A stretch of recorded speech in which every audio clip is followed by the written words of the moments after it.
안녕하세요. 동아시아 문화센터 원장 노재환입니다. 오늘 이렇게 뜻깊은 자리 한중 인문학 강좌에 초대받아서 작은 저의 한중 관계의 미래, 특히 한중 문화협력의 미래에 대해서 말씀드릴 수 있는 것을 무한한 영광으로 생각을 합니다.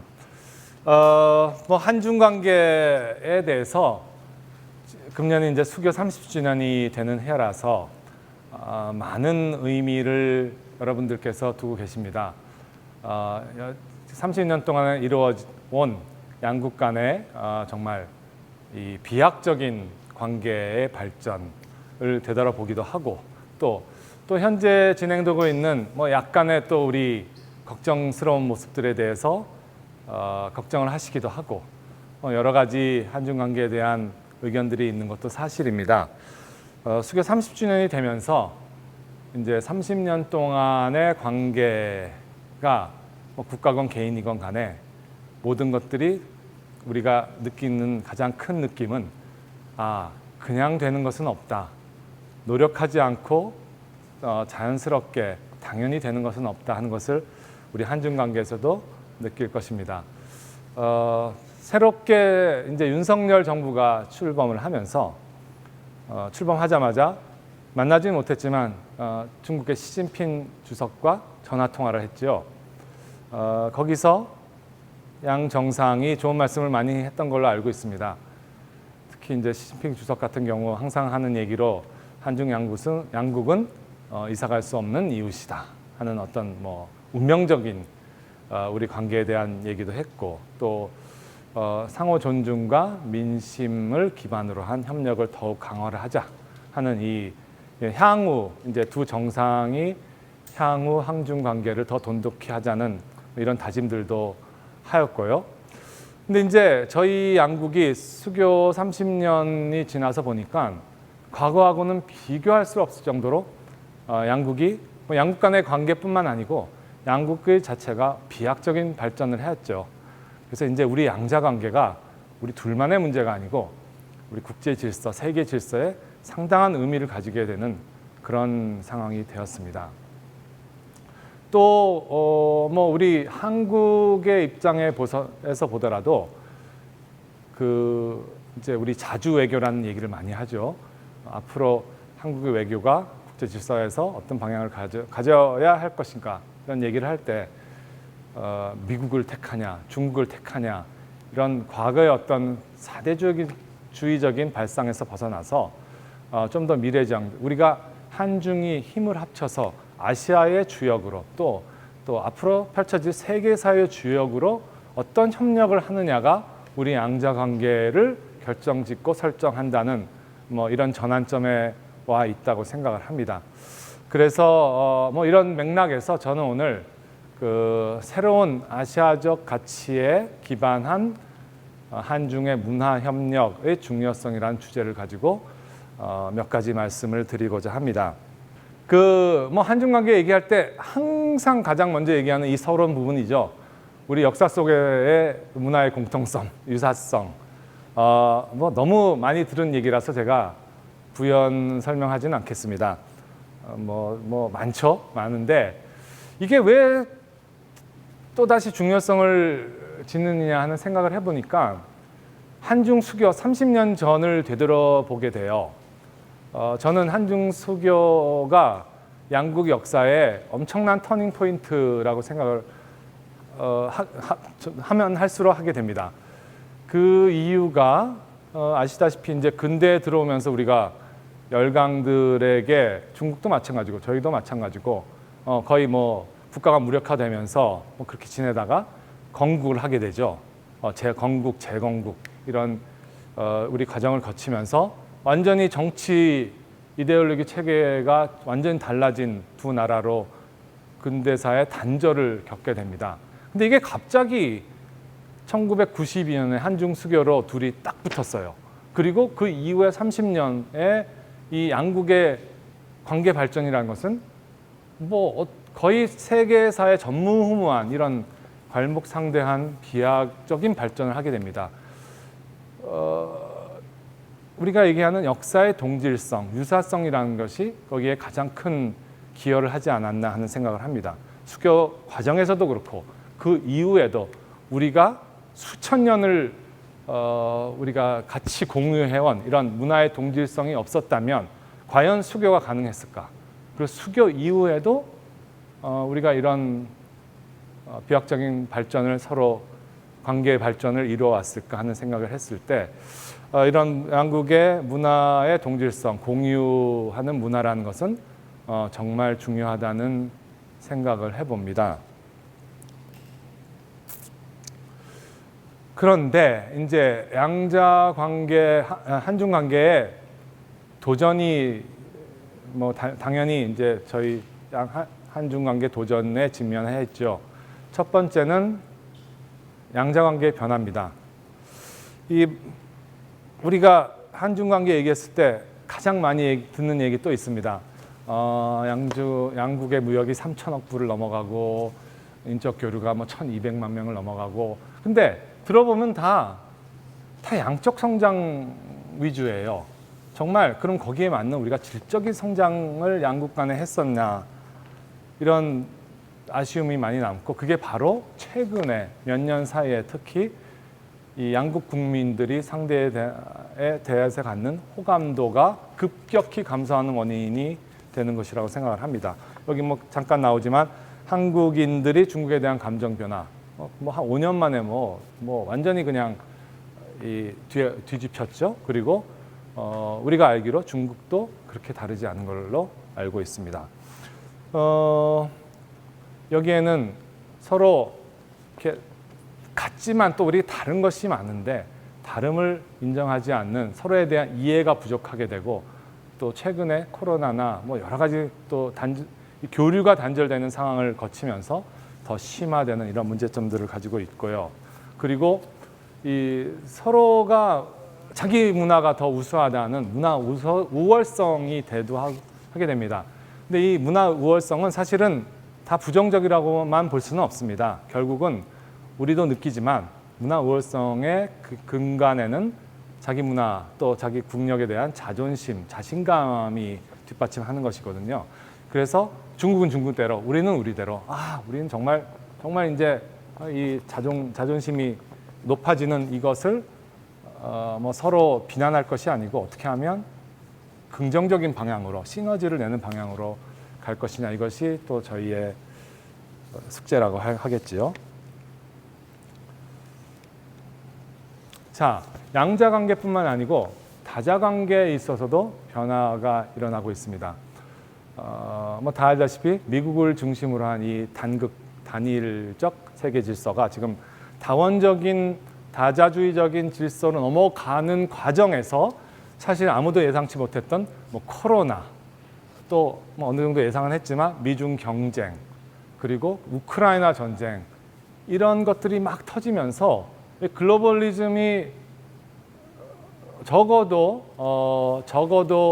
지금 상황에서는 쇠퇴를 하면서, 그러면서 자국 위주의 이 국수주의적인, 특히 정치 외교 분야에서 이런 것들이 많이 팽배를 하게 됩니다.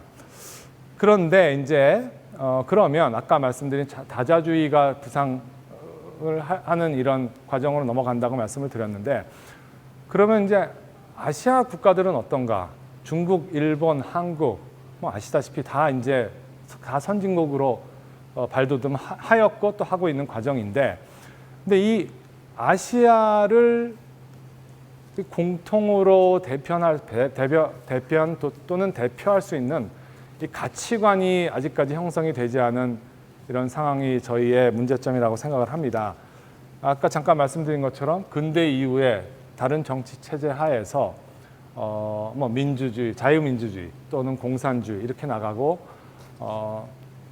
그러면서 이제 과거 우리가 공유했던 유교 사상 이런 것들이 거의 무력화되는 상황이 돼버렸죠. 그러면 과연 지금 상황에서 아시아를 대표하는 가치 체계는 무엇인가라고 얘기했을 때 우리가 명확하게 대답할 수 없는 이런 상황이 되고, 그러다 보니까 우리가 문화의 협력도 우리가 아시아의 가치를 대변하는 아시아 문화를 창조해보자, 이런 것보다는 그냥 우리만 잘나면 돼, 뭐 다른 데는 상관없어. 이런 자국 위주의 문화 우월주의가 더욱 팽배하지 않나 이런 생각을 해봅니다. 이런 상황에서 우리가 오늘의 주제, 미래지향적인 한중문화 협력의 필요성이 더욱더 높아지는 시점이라고 생각이 듭니다. 한중협력 우선 서로에 대한 이해를 통해서 갈등을 극복하고 진정한 파트너십으로 나가는 것을 우선으로 시작을 해야겠죠. 이제 그러려면 아까 말씀드린 것처럼 한중 관계의 양적 성장보다는 질적 성장이라 결국은 얼마나 상대를 진짜 이해를 하고 배려하느냐. 그러기 위해서는 오늘의 주제인 또 인문학적 우리 이해가 굉장히 필요하다고 생각을 합니다. 그리고 또한 말씀드린 다자주의 틀 안에서 한중 양국이 협력해서 어떤 글로벌 리더가 되는 또 이런 관점에서 우리 문화협력을 생각을 해야 될 것이고요. 또 우리가 피부로 느끼듯이 지금 문화의 중심이 과거에 서양에서 아시아로 넘어오고 있습니다. 뭐 K-팝, K-컬처만 보더라도 우리가 극명하게 느낄 수 있고 또 그러면 이런 문화 중심의 아시아로 오는 과정에서 아시아가 주도하고 하는 글로벌 문화를 어떻게 창조할 것인가 하는 협력의 필요성을 우리가 느끼게 됩니다. 이 공통에 가지고 있는 문화유산을 어떻게 하면 새롭게 공동의 새로운 문화의 가치로 우리가 승화시키느냐, 이 과제가 우리한테 있는 것이죠. 이런 거기에는 아까 말씀드린 새로운 인문학적 가치를 기반으로 하는 문화협력과 공동가치 창조가 필요한 것인데 여기서 역사 문화의 동질성이 순작용도 할 수 있지만 역작용을 할 수 있다는 것을 우리 현재 많이 느끼고 있습니다. 과거 30년 동안에 우리 한중 협력에는 특히 순작용이 굉장히 큰 역할을 했죠. 우리가 우리는 같은 문화를 공유했던 양국이고 양국민이야. 거기에 대한 우리 서로의 유대감이 굉장히 컸는데 지금 이게 알고 봤더니 너하고 나하고 다르잖아. 이런 게 생겨나면서 꼭 동질한 게 좋은 것만 근데 너네 거보다 우리게 더 좋아 하는 이런 자존심 싸움으로 변하고 있습니다. 그래서 이런 우리가 동질성이라는 것을 꼭 과거에 네게 좋냐 내게 좋냐 따질 것이 아니고 그래 우리 다 같은 것도 있고 다른 것도 있지만 미래에는 우리가 같이 힘을 합쳐서 또 다른 어떤 공유할 수 있는 우리 동질화된 가치를 어떻게 창조할 수 있느냐 이런 것에 힘을 합쳐야 될 것이라고 생각을 합니다. 또한 오늘 제가 주로 한중 관계에 대해서 얘기를 하고 있는데 문화협력에는 한중뿐만 아니고 한중일 3국으로 이 영역을 확장하는 것도 우리가 고려해 봐야 되는 중요한 포인트라고 생각을 합니다. 저 그림에 보시는 것은 제가 자주 가는 중국의 사천지방의 청두라는 도시입니다. 청두는 여러분 이제 많은 분들이 칭다오하고 한국 분들은 많이 헷갈리시는데요. 청두는 성도라고 하죠, 우리말로. 과거 우리가 잘 아는 삼국지의 총나라의 수도입니다. 그래서 지금 가면 삼국지와 관련되는 유산, 유물들이 굉장히 많이 남아 있어요. 보시는 제갈량의 사당도 있고, 이제 우리가 어렸을 때부터 정말 남녀노소 많이 좋아하고 읽었던 삼국지라는 소설, 엄격하게 말하면 삼국지 연의라는 당나라 때 나관중이 쓴 소설이죠. 근데 이제 삼국지 연의의 소설을 보면 이게 중국에서 쓴 소설인데 한국뿐만 아니고 일본, 동남아까지 적어도 한중일 3국에서 완전 스테디 베스트셀러죠.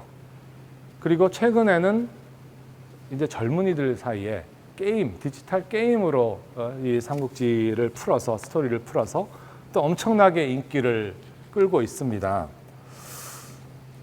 저도 삼국지를 여러 번 읽어봤지만 왜 이렇게 인기가 있을까? 왜 이렇게 사람들은 삼국지에 열광을 할까 하는 생각을 해보니까 일단 거기 나오는 영웅 호걸들 이 영웅들의 스토리가 너무너무 흥미진진하죠. 근데 제가 어렸을 때 의아했던 것이 하나 있었어요. 삼국지를 읽으면서. 아니, 삼국지는 다 세 나라가 중국을 통일하기 위해서 뭐 그렇게 서로 싸우고 하는 얘기인데 왜 삼국에 대한 얘기 나오는데 통일에 대한, 그래서 결국은 통일을 하죠. 결국 뭐 완전히 엉뚱한 삼국지 소설에 나오는 사람과 뭐 완전 동떨어진 어떤 통일의 과정을 였는데 그건 뭐 약간 후기 정도로만 다룹니다. 결국 포인트는 이 삼국지라는 소설을 읽으면서 우리가 느끼는 포인트는 이 세 균형, 세 나라의 균형이 이루어진 어떤 이상적인 세계를 그렸던 것이 아닌가. 제갈량 제갈량 전에 초한제에도 나온 얘기지만 제갈량이 얘기하는 천하 삼분지계에 우리가 열광했던 것이 아닌가 하는 생각을 하면서 그러면 과거의 천하 삼분지계가 현재의 인용이 될 수 있을까 하는 생각을 해봤습니다. 제 표현으로 신천하 삼분지계라는 표현을 쓰고 싶은데요. 글로벌리는 미국, 유럽, 아시아, 또 아시아 안에서는 또 작은 삼분지계는 중국, 일본, 한국, 이렇게 작은 동심원, 큰 동심원이 이루는 이런 세력의 균형이 결국은 아시아와 세계의 평화와 공정 공영의 질서를 가져올 수 있는 것이 아닌가 하는 그런 생각을 해봤습니다. 그래서 이런 신천하 삼분지계라는 이런 프레임을 우리가 한번 생각해 볼 때도 되지 않았느냐. 중국, 한국, 일본이 각자 세계 질서 안에서 각자 혼자 경쟁하는 것보다도 아시아라는 어떤 통합체, 공동체를 형성하면서 같이 세계사의 이제 주역으로 부상하는 이런 모습들을 생각을 해보면서 그러면 삼국이 어떻게 관계를 형성해 가야 되지? 결국 시작은 문화협력이 아닌가 하는 생각을 해봅니다. 과거처럼 전쟁을 한 경쟁이 아니고 우리 문화를 통해서 협력을 하면서 또 경쟁도 하는 뭐 이런 관계를 한번 생각을 해봤습니다. 근데 이렇게 삼국을 아우른다, 통합을 한다 그러면 우리가 역사적인 트라우마가 있죠. 일본 일제강점기에 우리 많이 들었던 대동아 공영권이라는 어떤 그런 사상이 있었고 또 최근에 중국이 부상하면서 많이 얘기하는, 죄송합니다. 제가 이게 늦네요. 부상하는 뭐 중화주의 이런 거에 대해서 특히 한국인들은 굉장한 이 거부감을 느낄 수도 있습니다. 근데 저는 완전히 틀리다고 생각합니다. 제가 생각하는 신천하 삼분지계는 왜 그러냐 하면 제가 생각하는 삼분지계는 우리 얘기하는 정족지세라고 하죠. 세 발이 가장 균형을 맞출 수 있는 것이 세 발이 딱 똑같은 크기의 세 발이 받치고 있는 것이다. 한 나라가 지배를 하고 또는 뭐 우월성을 갖는 것이 아닙니다. 세 나라가 공통으로 힘의 균형을 가지고 끌고 나가는 이런 균형적인 질서를 생각을 하고 그러다 보면 어디까지 생각이 미치냐 하면 우리 안중근 의사의 동양 평화론까지 생각이 미치게 된다고 저는 생각이 들어요. 우리가 아는 안중근 의사는 이토 히로부미를 저격한 독립투사로 알고 있지만 사실은 엄청난 사상가요, 평화주의자요, 아시아주의자였습니다. 이분이 아시다시피 이토 히로부미를 저격한 것은 일본의 잘못된 전체주의 또 대국주의가 아시아와 세계 평화를 해치고 있다 하는 이런 투철한 사명감으로서 그런 또 히로부미를 저격했을 뿐만 아니고 그 동양 평화론이라는 사상을 집필을 사실 하셨죠. 근데 사형 집행을 기다리면서 윌슨 감옥에서 집필을 하는 과정에서 사형 집행이 앞당기면서 완성을 하시지 못했습니다. 서문과 목차만을 썼는데 밑바닥에 깔린 생각은 그렇습니다. 삼국이 그때만 하더라도 이제 청나라였죠. 청나라, 대한제국이 아직 들어서기 전이니까 조선, 일본 세 나라가 원래 형제 나라로 같이 잘 지내야 되는데 서로 다투기만 하고 우애의 모습을 보여주지 못해서 안타깝다 하는 말씀을 하시면서 동양평화론에서 엄청난 주장을 몇 가지 하시죠. 그 중에 하나가 그 중에 중요한 세 개를 꼽는다면 세계 평화기구 이런 국제기구를 통한 평화주의를 공동체를 형성하자 이런 말씀도 하시고 또 삼국이 공통으로 발행하는 화폐 이런 것을 통해서 경제 통합을 또 얘기를 하시고 또 삼국이 공동으로 군사를 일으키자 하는 공동 방위권도 얘기하시고 현재의 정치 이론을 거의 초월하는 초국가적인 통합 협력 이런 것들을 말씀을 하십니다. 그때만 하더라도 1909년이었던가요? 유엔이니 이런 국제기구를 상상하기도 전에 이런 앞서가는 선각자적인 생각을 하시고 물론 이제 완성되지도 못하고 실현되지도 못했지만 안중근 의사의 동양평화론이 우리가 지금 얘기하는 삼국의 100년 전에 100년도 더 됐죠. 생각하셨던 것이지만 지금 현대에도 이 안중근 의사의 동양평화론을 다시 한번 우리가 소환할 필요가 있지 않나 하는 생각을 해봅니다. 자, 그러면 이런 전제하에서 우리 한중 문화협력의 새로운 방향은 어디로 가야 할 것인가? 저는 한중 협력의 새로운 방향은 미래지향적인 아시아 인문학적 가치에 기반한 문화창조와 협력이라고 말씀을 드리고 제 나름대로 Asian Futurism이라는 제 나름대로 용어를 붙였습니다. Asian Futurism이란 새로운 아시아 가치에 기반해서 양국이 공유하고 또 보편적인 가치를 갖는 문화를 창조하는 것을 얘기를 합니다. 이 새로운 아시아적 가치는 다시 새로운 인문화적 가치에 기반을 두면서 아시아의 매력을 알려야 된다고 생각을 하고 있습니다. 자, 여기서 다시 한번 또 우리 근대사의 가장 핵심이 되는 세계의 철학을 한번 되돌아보면 자유, 평등, 박애, 우리가 아는 프랑스 혁명에 나온 세 가지 근대 사상이라고 철학이라고 얘기를 할 수 있죠. 근데 이제 근대의 그 이후의 정치, 제도 또 이데올로기의 발전 과정은 어떻게 보면 이 자유와 평등의 무한한 갈등과 서로의 경쟁이라고 생각이 들어요. 여러분 아시다시피 민주주의, 공산주의 이런 것들이 자유와 평등을 얼마나 더 우위로 생각을 하느냐에 따라서 발전을 해왔고 서로 경쟁도 하고 또 어느 때는 또 부딪히기도 하고 그런데 제가 생각하는 새로운 아시아적 가치, 특히 아시아의 인문학적 가치는 이 자유, 평등, 박애 중에서 박애에 더 기초하였으면 좋겠다는 생각을 해봤습니다. 이 박애 또는 이제 어떤 분들은 우애라고도 이제 번역을 하고 또 사용도 하시는데요. 박애 또는 우애의 정신은 상호 존중, 그다음에 개방, 다원성, 그다음 융합 이런 정신이라고 생각을 합니다.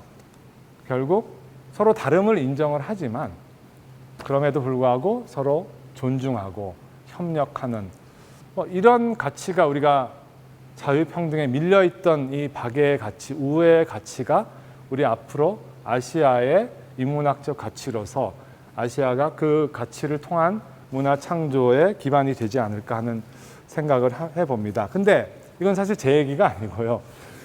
박애, 우애에 기반한 아시아 인문학적 가치를 추구했던 과거 예들을 제가 다시 한번 말씀을 드리면요. 첫 번째 이분은 이제 유럽의 오스트리아에서 나서 활동을 했던 걸로 알고 있는데 쿠덴호프 칼레르기라는 철학자가 있습니다. 흔히 말하는 유럽 통합의 창시자라고 얘기를 해요. 이분이 1935년에 전체주의 국가와 나라는 책을 씁니다. 그래서 거기서 본인의 제가 지금 말씀드리려고 하는 박애 사상을 피력을 하는데 요점이 이렇습니다. 이 칼레르기는 그 자유가 최상의 가치라고 생각했던 분이에요. 근데 자유를 이제 구현하기 위한 수단으로서 자본주의를 인정을 합니다. 그런데 자본주의가 너무 발달하게 되면 극단으로 흐르게 되죠. 그리고 극단에 흐르는 자본주의에 대한 반감으로 생겨난 것이 평등을 주창하는 공산주의죠. 근데 자본주의, 공산주의가 싸우다가 이게 또 더 흐르면 어떤 국가 전체주의로 흘러버리는 그 시대 상황을 보면서 이분은 자유도 좋고 평등도 좋지만 이런 것들이 근본주의로 극단적인 근본주의를 가다 보면 인간의 존엄성이 결국 말살되고 인간이 목적이 아닌 수단으로 전락되고 만다. 그렇기 때문에 이 자유와 평등의 가치를 뭔가 균형을 맞출 수 있는 사상이 필요한 게 그게 박애이다. 이런 말씀을 하신 분입니다. 근데 이게 참 재밌는 게 이분이 이게 1935년에 책을 쓰고 이제 그 이후에 말씀하셨는데 그때 말씀했던 시대 상황과 이분의 어떤 사상적인 분석이 어쩐지 지금의 우리 현재 작금의 상황을 보더라도 그렇게 틀리지도 않는 그런 거를 보면서 역사는 또 반복되지 않나 하는 생각도 해보고요.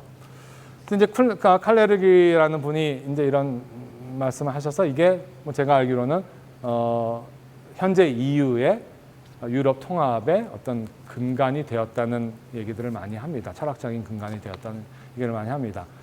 자, 그런데 이제 전후에 들어와서 2차 대전 이후에 들어와서 이 칼레르기라는 서양 철학자의 사상을 동양으로 아시아로 가져온 분이 계세요. 놀랍게도 일본 사람입니다.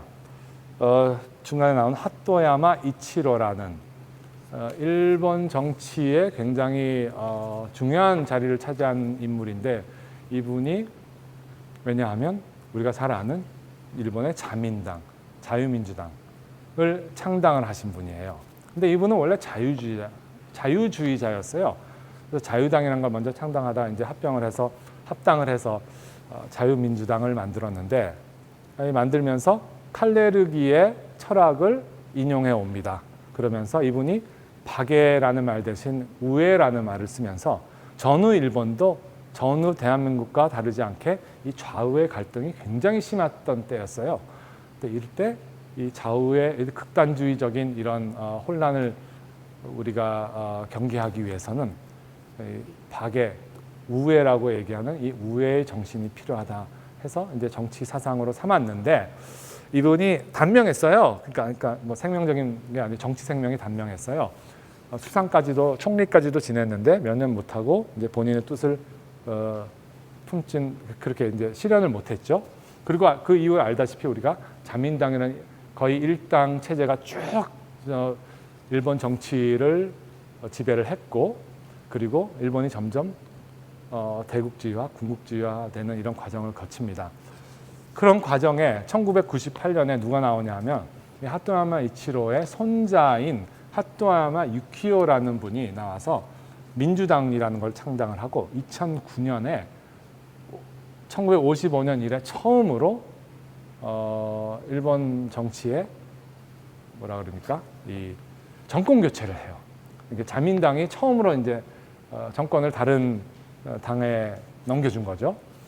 하면서 이분이 조부의 사상을 그대로 받아서 우애라는 이런 정치 사상을 다시 한번 피력을 합니다. 근데 이분은 그 우애가 현대적인 의미로 자립과 공생이라는 그러니까 자립 우리가 스스로 쓰되 같이 공생 서로 공정 공영 같이 살고 협력하고 같이 번영한다 이런 것을 정치 사상으로 내세우고 그다음에 국가 간의 관계도 이런 우애가 필요하다. 서로 다름을 인정을 하지만 서로 협력하고 같이 사는 이런 모습들이 필요하고 특히 한중일 3국에서 이 우애에 기반한 공동체를 만들어야 한다. 그래서 이분이 주창하는 것이 동아시아 공동체라는 것입니다. EU에 이제 상응하는 그런 아시아의 공동체의 개념이죠. 그래서 이제 탈대일본주의라는 책을 이분이 일본에서 발간을 하고 본인의 정치 철학을 거기 담았고 한국에도 번역이 돼서 나왔습니다. 이 탈대일본주의를 보면 이 안에서 이분도 이제 미국이 주도하는 일국 체제는 수명을 다했고 그렇지만 향후 20-30년 동안은 상당한 혼란이 올 것이다.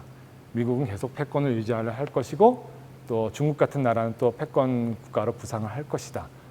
그럼 이런 상황에서 우리 아시아, 일본과 한국 같은 뭐 소국은 아니지만 중견 국가들이 굉장히 어려움을 겪을 것이고 이런 어려움을 극복하기 위해서는 미국의 패권주의화 또는 뭐 중국의 패권주의화, 그다음에 일본의 대국주의화를 다 우리가 경계하고 결국 동아시아를 하나로 묶어서 우리가 서로 균형을 맞추면서 공존 공영으로 나아가야 한다. 이런 이제 주장을 하시면서 이분은 이제 다자주의, 지역 기반을 한 다자주의를 주창을 하는 것이죠. 포인트가 있는 게 이 양자 간의 관계라는 것은 우리가 아시다시피 뭐 군사적인 문제, 영토 문제, 또 과거사 문제 여러 것들이 너무 많이 걸리기 때문에 이 삼국 또는 다자주의로서 해결하면 조금 더 우리가 갈등을 줄이고 갈 수 있지 않을까 하는 이런 말씀을 많이 하고요. 뭐 흔히 들으면 반미주의 아니야? 이렇게 생각을 듣는데 반미주의는 아닙니다. 뭐 이런 것들이 이런 뭐 지역주의 또 균형을 맞추자, 세계 질서의 균형을 맞추자 이런 것들이 반미주의라면 뭐 EU 같은 거는 EU는 어떻게 설명을 할 수 있겠어요? 그래서 그 반미는 아니고 뭐 상당히 좀 급진적인 주장이라서 약간 이상론적이다 또는 비현실적이다 하는 얘기를 듣고 있기는 합니다만은 우리가 아까 말씀드린 칼레릭이라는 사람이 그 당시에 그런 유럽 통합론을 주장했을 때 뭐 얼마나 많은 사람이 그 의견에 귀를 기울였겠어요. 그러니까 역사는 또 이런 꿈을 꾸는 분들의 또 뜻이 생각이 씨앗이 되기도 한다 하는 생각을 해보기도 합니다. 또 하나 재밌는 것은 이분의 주창하는 이런 동아시아 공동체, 우애 기반 이런 것들이 아까 말씀드린 우리 안중근 의사의 동양평화론과 또 일맥상통하는 부분이 있다 하는 것을 느끼면서 참 역사의 어떤 전율을 느낍니다. 역사의 100년 전에 안중근 의사와 100년 후에 어떤 일본의 한 정치인의 생각이 맞다는 그런 하여튼 우리 역사성을 느끼면서 동양의 고전에도 이런 비슷한 사상이 있었죠. 하나 더 넘어가는 게 묵자의 겸해설이라는 것이 있죠. 뭐 그리스도 그 후에 나온 예수 그리스도의 박해설과 비슷하다고도 얘기를 하고 그 근본적인 주장은 겸상의 교상리라고 하는 것이죠.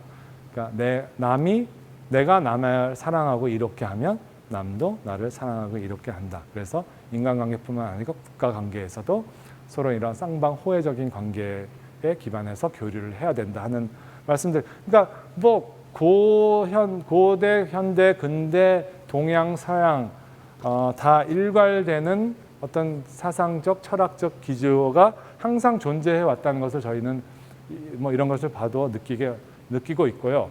그래서 이제 자유평등만이 아닌 우리가 어떤 우애 사상을 기반으로 한 새로운 아시아만의 인문학적 가치를 한번 추구해 볼 때가 되지 않았나 하는 생각을 해보고 있습니다. 그러면 아까 말씀드린 이런 아시안 퓨처리즘 다시 정리를 하면 새로운 아시아 인문학적 가치에 기반한 미래적이고 보편적인 융합 문화를 창조하는 것을 우리가 에이시안 퓨처리즘이라고 정의를 했고요. 새로운 인문학적 가치로 우애에 기반을 한 뭐 이런 상호 존중, 개방, 또 다원주의, 융합 이런 정신을 우리가 얘기를 했습니다. 그러면 이런 에이시안 퓨처리즘 어떻게 실천을 하느냐? 첫 번째로 아시아 가치를 지닌 공통 문화를 창조했으면 좋겠습니다. 제가 터미널라지 하나 또 붙였는데 원 아시아 문화라고 얘기를 했습니다. 왜 원 아시아 문화라고 얘기를 했느냐? K컬처, 한국인으로서 굉장히 자부심을 많이 가지고 있죠. 근데 아시다시피 K컬처 전에 뭐가 있었죠? J컬처라는 게 있었습니다. 뭐 지금만큼 글로벌한 사회, 그때 사회가 아니기 때문에 약간 지금 우리 K컬처 수준에 미치지 못했다고 생각은 들지만 1980년대 J컬처라는 전 세계적인 붐이 일었어요. 그리고 지금 K컬처. 그럼 그 다음에는 뭘까? 뭐 차이나 C컬처는 아닌 것 같고, 그래서 저는 이게 컬처가 그 나라에 귀속되면 확장성이 없어집니다. 물론 반발을 하실 수도 있죠. K컬처 이렇게 글로벌하고 하게 되는 K컬처가 왜 확장성이 없느냐. 그렇지만 저는 이 K컬처가 K라는 K자를 떼고 아시아 컬처 A를 붙이던 뭐 원아시아를 하던 조금 더 보편적인 또 좀 조금 더 우리 아시아 공동의 가치관을 더 담을 수 있다면 훨씬 더 확장성이 있다고 생각을 하고 훨씬 더 보편적인 이 받아들임이 있다고 생각을 합니다. 그래서 네 것, 내 것이 아닌 우리의 문화를 한번 창조를 해보자 이런 생각을 해봤고요. 그 배경에는 말씀드린 문화의 중심이 아시아로 옮겨지는 우리 그런 현상이 있습니다. 뭐 멀리 보면 200년, 가깝게 보더라도 근대로 보면 100년 동안은 서구의 문화가 모든 것을 지배하는 시절이었다고 생각을 합니다. 그런데 이제 이것들이 서서히 아시아로 중심이 옮겨오고 있고 균형을 맞추고 있는 이런 시대가 되었기 때문에 자, 이제는 아시아 가치가, 문화 가치가 회복되고 또 아시아 문화 가치가 또 중에 뭐 아시아 문화의 르네상스라고 할까요? 이런 것들이 우리가 곧 지금도 일어나고 있지만 곧 더 볼 수 있는 그런 시기가 되었다고 생각해서 이런 때 우리가 좀 더 아시아적인 공동의 가치를 지닌 문화를 많이 창조하여서 아시아 매력을 알리고 또 우리가 가지고 있는 공통적인 또 개별적인 특징을 부각할 수 있는 때라고 생각을 합니다. 그러기 위해서는 그럼 원아시아 문화의 핵심은 무엇이냐? 저는 융합이라고 생각을 합니다. 고전과 뭐 현대의 융합, 또 서양과 동양의 융합, 그리고 기술과 컨텐츠의 융합. 우리가 자랑스럽게 생각하는 K컬처도 저는 우리가 가지고 있는 고유성과 또 보편성, 서양에서 받아온 여러 가지 또 이런 다른 모든 것들이 한데 어울려서 되는 블렌딩 또는 융합 문화라고 생각을 합니다. 그래서 이런 아시아 퓨처리즘의 아시아의 원아시아 문화를 위해서는 우리가 좀 더 융합 가치에 더 신경을 썼으면 좋겠다는 생각을 해보면서요. 그 구현하는 방법 중에 하나로서 지금 막 대두되고 있는 메타버스를 통한 문화의 추구, 또 우리 문화와 역사의 공동 추구도 한번 생각을 해볼 만합니다. 이게 문화, 아까 말씀드린 우리 역사와 문화가 자국 위주로 빠지지 않게 이 공통의 융합 메타버스 플랫폼을 통해서 한중일 삼국부터 시작해서 아시아의 여러 나라들이 힘을 합쳐서 각자가 가지고 있는 또 공유하고 있는 문화를 서로 나누고 그 토대로 새로운 문화를 창조할 수 있는 이런 플랫폼을 메타버스를 통해서 구현하는 것도 지금 시대에 맞는 어떤 그런 실험이 아닐까 하는 생각을 해봅니다. 아시아 퓨처리즘을 이 원아시아 문화를 창조를 통해서 실현을 하면서 우리가 이 글로벌 문화 산업화의 협력을 더 가일층 강화하는 것도 필요하다고 생각을 합니다. 이 문화 콘텐츠 시장 규모 전망이 조그만 표로 나오고 있는데 뭐 굉장히 급속한 속도로 늘어나고 있고요. 또 아시아가 제가 알기로는 전체 글로벌 시장의 아시아 문화 콘텐츠가 33% 이상을 차지하고 있고 또 급속도로 더 비중이 늘고 있다고 알고 있습니다. 그래서 이런 글로벌 문화 시장, 뭐 콘텐츠를 중심으로 한 글로벌 시장의 공동 협력을 한중 간에 하는 것이 필요한데 이를 위해서 중요한 요소는 첫 번째는 개방입니다. 예, 문화에 대한 개방의 속도와 폭을 넓혀야 되고 뭐 이를 위해서는 정책적인 지원도 필요하고 우리 산업 생태계도 또 우리 잘 일구는 것들이 필요합니다. 제가 한 2015년부터 한 4년 동안 중국 정부와 같이 협력을 통해서 중국 영화 전용 상설관을 롯데 시네마와 함께 운영한 적이 있습니다. 한 4년 동안 운영을 했는데 뭐 아쉽게도 사드니 뭐 여러 가지 문제로 더 이상 운영을 못하게 되었는데 그때 중국 영화를 중국 정부나 또 중국 영화업계와 협업을 하면서 수입을 하면서 이런 개방, 그러니까 개방이 이제 항상 양방향으로 흘러야 되죠. 우리 것만 수출하는 것도 아니고 수입만 하는 것들이 아니고 이 양방향의 수입을 통한 이 문화 수입을 통한 어떤 문화 이해도를 높이는 것들이 얼마나 필요한가 하는 것들을 느꼈습니다. 또 하나는 이제 이런 글로벌 문화 산업의 협력을 위해서는 우리가 콜라보레이션이 중요합니다. 콜라보레이션을 하기 위해서는 결국은 이제 우리 지식재산권의 협력이 굉장히 중요하고 그를 위해서는 잘 아시는 판권의 보호부터 시작해서 우리가 이 같이 판권을 공동 개발하고 또 제작하고 또 유통하는 또 이런 또 투자도 같이 공동 투자하는 이런 일련의 또 이 생태계가 조성이 되고 또 선순환되는 이런 구조가 필요하다는 생각을 하고 여기도 정책적인 산업적인 또 민심에 기반한 뭐 여러 가지 중요한 포인트들을 우리가 생각해 볼 수 있다고 생각을 하고요. 결국은 지금 우리가 뭐 넷플릭스도 얘기를 하고 또 토종 OTT 플랫폼들도 많이 있지만 한중 협력을 통해서 이런 글로벌 OTT 같은 것도 같이 만들면서 이제 글로벌 시장에 같이 진출할 수 있는 이런 계기를 만들 수 있지 않나 하는 생각을 해봅니다. 또 하나 중요한 에이시안 퓨처리즘 실현을 위해서는 청년 세대의 역할입니다. 청년이 중심이 되어야 한다는 얘기인데요.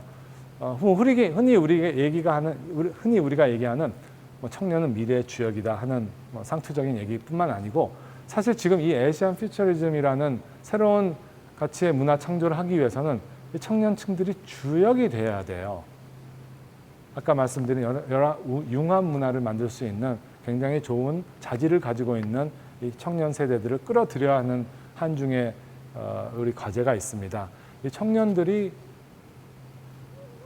이 서로에 대한 이해가 높을 것 같지만 사실 현실로 보면 한중의 청년들이 굉장히 지금 괴리된 형상을 보이고 있는 것도 사실이에요. 일단 교류가 안 되잖아요. 인적 교류가 안 되고 얼굴도 볼 수 없고 또 지금 청년 세대들은 뭐 SNS나 뉴미디어, 미디어 플랫폼을 통해서 의견을 나누고 소통을 하는 세대인데 문제는 한중이 이 미디어 플랫폼이 단절되어 있다는 것이죠. 그래서 각자의 의견들이 심화되고 증폭되고 거기에 따라서 선입견들이 더 강해지는 이런 옳지 못한 현상이 일어나고 있는 것들을 빨리 타파를 해야 된다는 생각이 들어서 이 청년들, 특히 이제 MZ 세대들이 정확한 정보와 지식을 공유하게 하고 상대를 이해할 수 있는 이런 교류 플랫폼들을 온라인, 오프라인으로 만들어야 되고 지자체, 학교도 같이 나서야 되지만 또 이런 우리가 문화 페스티벌도 만들어야 되고 특히 중요한 것은 제가 오늘 참여하고 있는 이 한중 인문학 포럼 이런 곳에서 온라인이든 오프라인이든 한중 인문학 청년 포럼을 만들어서 청년들, MZ 세대의 인문학적 가치를 같이 공유하고 또 같이 창조하는 이런 계기를 만들어 줬으면 좋겠다는 생각을 하고요. 또 우리 청년들은 굉장히 실용적이고 또 어떻게 보면 실리적이죠. 그래서 이렇게 뭐 거대 담론이나 논리보다는 같이 일하고 같이 돈 벌고 같이 즐기고 이런 실용성에 굉장히 민감한 세대입니다.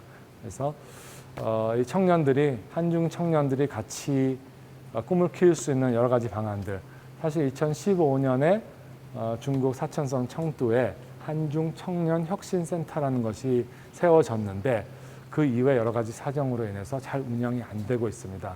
이런 것들을 빨리 다시 좀 활성화시킨다든지 또 혁신산업이나 문화산업에 투자할 수 있는 공동투자 펀드를 만들어서 청년들의 같이 모여서 일하고 돈 벌고 즐기는 이런 것들을 한중 간에 더 원활하게 할 수 있도록 도와주는 이런 일들이 더 필요하다고 생각을 합니다.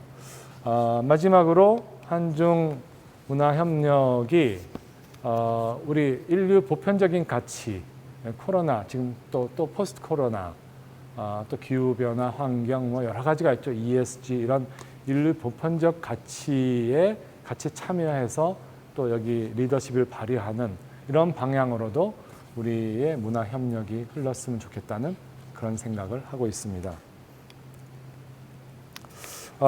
오늘 제가 말씀드릴 내용은 여기까지 다 준비를 했고요. 이제 마지막으로 오늘 이 자리에 서면서 오늘 전남, 특히 인문학 강좌의 이 유서 깊은 전남대 인문대학의 김난주 기념관에 서면서 한중 간의 관계와 우리 전남대와 광주를 생각을 하니까 제 마음속에 굉장히 어떤 감동이 올라왔습니다. 뭐 아시다시피 광주는 5.18을 통한 민주화의 성지이고 또 전남대는 뭐 그 중에 또 민주화의 메카라고 할 수 있는 곳인데 그럼 이게 한중 관계가 무슨 관계 있냐? 분명 관계가 있는 거예요.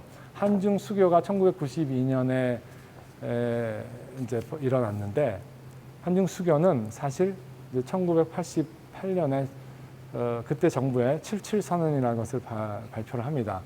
근데 민족 자존과 통일 번영을 위한 특별 선언이라는 선언인데 여기서 이제 민족 자존을 얘기를 하면서 공산권 국가에도 문호를 열고 북한과도 이제 적대적 관계가 아닌 동반자적 관계로 가겠다 하는 선언을 하면서 결국 그 북방 정책이라는 것이 이어져서 이제 한중 수교로 이어지게 됐는데 그 민족 자존이라는 것이 어떻게 가능해졌을까? 여러분들 뭐 어린 분들도 계시지만 1987년 그 전에 들어가면 이제 5.18을 통해서 민주화의 씨앗이 뿌려지고 87년에 민주화가 시작되면서 이 대한민국의 민주화가 이루어지면서 민족 자존의 외교가 가능해졌고 그를 통해서 한중 수교가 이루어졌던 것이죠. 그러면 결국 우리 광주의 5.18과 이 전남대 이 민주화의 성지가 결국 한중 수교까지 이루어지는 어떤 이 역사적 필연, 역사의 필연적인 인과관계를 생각을 하면서 제가 굉장히 감동을 다시 한번 느끼게 되고요. 그래서 오늘날 우리가 벌이고 있는 이런 여러 가지 노력들, 한중 관계를 또 한중 문화 협력을 위한 이 많은 노력들이 언젠가 긍정적인 역사적인 인간관계로 좋은 결과를 맺기를 바라면서 제 강의를 마치겠습니다. 감사합니다.